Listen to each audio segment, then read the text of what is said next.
Muy buenas tardes, muchachos, bienvenidos nuevamente. En el día de hoy vamos a ver una clase muy importante de tantas. Ustedes saben que octavo es un curso muy chévere, muy bacano, vamos a aprender muchísimas cosas que nos sirven para nuestras vidas. En el día de hoy vamos a tratar el tema de la independencia de Estados Unidos, o también conocida como la independencia de las 13 colonias británicas o inglesas. Empezamos. Se da en el siglo XVII, o sea, cuando hablamos del siglo XVII, recuerden que se le resta un 1, se le da entre el año 1600, todo el siglo de 1600, ¿cierto? ¿Qué pasaba en esa época del siglo XVII, muchachos? En el mundo pasaban unas cosas muy importantes porque se estaba un fenómeno que se conoce como el Renacimiento, y ese Renacimiento hizo que la gente cambiara. Todo el mundo se dejaba llevar por lo que decía la iglesia, ¿cierto? La iglesia católica, y hay un cambio de chip donde la gente empieza a ver las cosas de diferentes maneras, ¿cierto? Dentro de esos cambios hubo uno en la parte religiosa. Resulta que la gente solamente podía ir a la iglesia y el cura era el único que podía leer la Biblia, ¿cierto? Resulta que un cura muy famoso decide decir no. Vamos, la gente merece leer la Biblia, la gente tiene derecho a leer la Biblia, no solamente nosotros los sacerdotes. Y él empezó a dejar que la gente leyera la Biblia.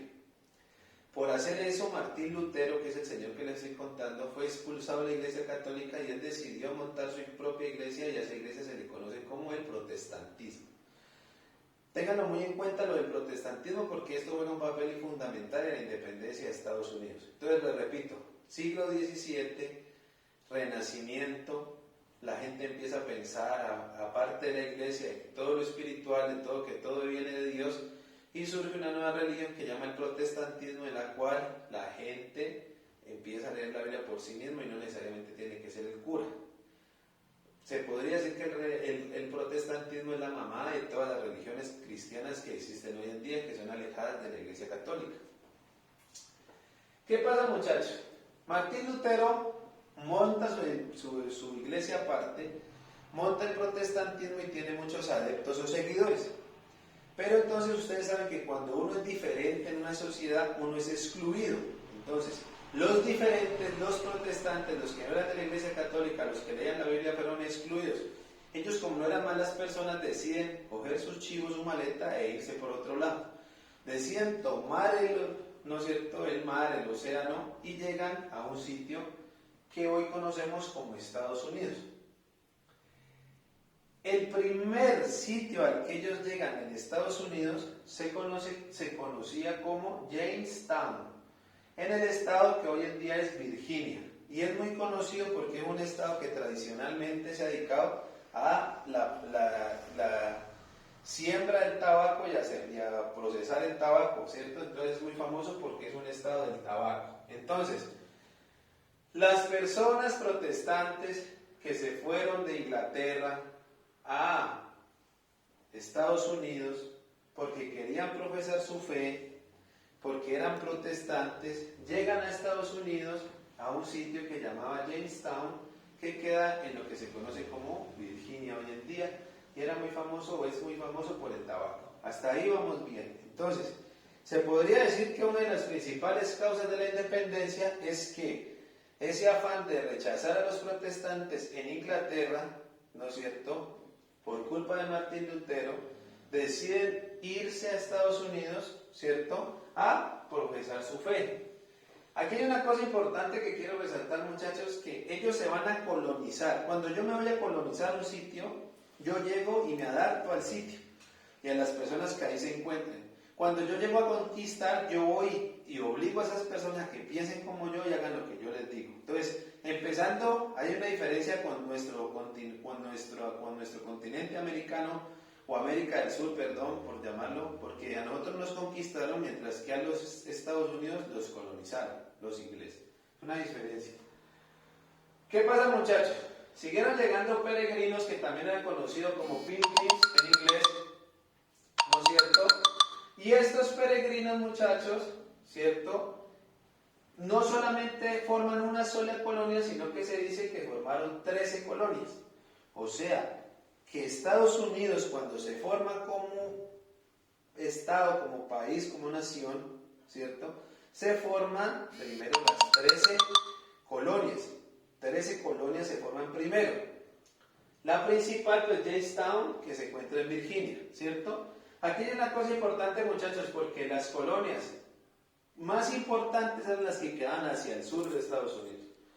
Esas colonias eran apoyadas por la corona inglesa, digámoslo así, que eran aceptadas, eran apoyadas, les compraban lo que ellos producían en agricultura, el rey de Inglaterra los apoyaba, les mandaba ayudas, etc. Mientras que los del norte se iban como excluidos.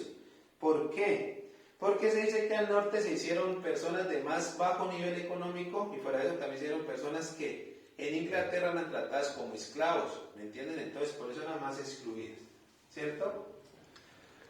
Es aquí donde empieza el problema. Ustedes dirán, bueno, pero si la gente vivía bien, algunas colonias eran apoyadas por Inglaterra, ¿por qué se querían independizar? ¿Cierto? Porque estamos hablando de la independencia de Estados Unidos. Entonces, ¿qué pasa, muchachos? Resulta que Inglaterra tenía un rey que llamaba Jorge III, ¿cierto? El man era muy autoritario, era un monarca absoluto, nadie tenía ni voz ni voto y era muy terco y testarudo. Resulta que este rey, muchachos de Inglaterra, decidió armar una guerra, ¿cierto?, contra España, Austria y Rusia, por el control de Silesia. ¿Qué era Silesia? Un territorio que hoy en día conocemos como Polonia, como República Checa y como Alemania, o sea, era grande el territorio. Entonces, el rey de Inglaterra, con el objetivo de robarle a España, Austria y a Rusia el control de ese territorio de Silesia, decide armar una guerra y esa guerra lo que hace es dejarlo pobre. O sea, hace que Inglaterra empiece en un déficit económico de pobreza. Entonces el man, como por salvar la patria, por recuperar lo que ha perdido, porque la gente no le descontento, decide, muchachos, tomar unas medidas autoritarias. No solamente en Inglaterra, sino que también lo decide hacerlo en Estados Unidos con las colonias que se habían formado en Estados Unidos. O sea, el man fue obispo y dijo, no, esos tontos protestantes que se fueron para allá, pues vamos a ponerle más impuestos, vamos a joderlos porque ellos también tienen cómo. Entonces, primero que les empieza a restringir el comercio del té y el tabaco, o sea, no permite que esas colonias, siendo inglesas, les lleven a vender a Inglaterra ni tabaco ni té. Y segundo, le suben los impuestos, o sea, si antes cobraban 100 pesitos, le subió a 500, o sea, se vuelve el man usurero. Esos nuevos impuestos, muchachos, hacen que se den unos disturbios en Boston. ¿Qué es Boston? Pues otra de las colonias que estaban establecidas en Estados Unidos, y ellos, digámoslo así, por protesta, por rabia, tiran al mar un barco que iba lleno de té, lo tiran al mar en señal de protesta. ¿Qué pasa, muchachos? A raíz de esto, Jorge III crea un estado de excepción. ¿Qué es un estado de excepción? Un estado de excepción es que como el orden público está tan berraco, él puede tomar medidas autoritarias, o sea, puede meter a la cárcel, pegar, castigar a aquella persona que está haciendo escándalos o disturbios, ¿cierto? Entonces ahí la policía, el ejército toma un poder especial, digámoslo así, pueden abusar del poder. Jorge III, como buscando una solución, decide crear un congreso en Filadelfia. Filadelfia es otro de las colonias, ¿no? Pero Georgia, la colonia de Georgia, decide no participar, no está de acuerdo con ese congreso de Filadelfia. Como Georgia no va y ve que ese congreso no sirve para nada, Jorge III decide suspender el comercio total entre Estados Unidos e Inglaterra, o sea, entre las 13 colonias. E Inglaterra ya no permite que ellos vendan, y ellos dependían de eso, muchachos. La economía dependía de vender el tabaco y el té a Inglaterra. ¿Qué pasa, muchachos? En 1775 se proclama la separación de Inglaterra, o sea, se proclama que las 13 colonias se separan de Inglaterra, ¿cierto? En 1776, el 4 de julio, se declara la independencia de Estados Unidos por el señor Thomas Jefferson. La guerra de independencia, muchachos, la guerra entre las colonias, ¿no es cierto?, e Inglaterra, fue liderada por George Washington, y se dice que George Washington es el primer presidente de los Estados Unidos. Fue el primer presidente de los Estados Unidos. Miren, muchachos, obviamente estas pobres 13 colonias inglesas no iban a poder con un imperio como era el inglés. Aquí es donde entra Benjamin Franklin, que después es que es el primer embajador de Estados Unidos, ¿cierto?, que se fue a buscar apoyo de España y Francia, que eran enemigos de Inglaterra, para que los apoyaran en su independencia. Entonces miren que ellos contaron con el apoyo de España y de Francia, ¿cierto? Finalmente, en 1781, Estados Unidos de las 13 colonias derrotan a Inglaterra en Yorktown.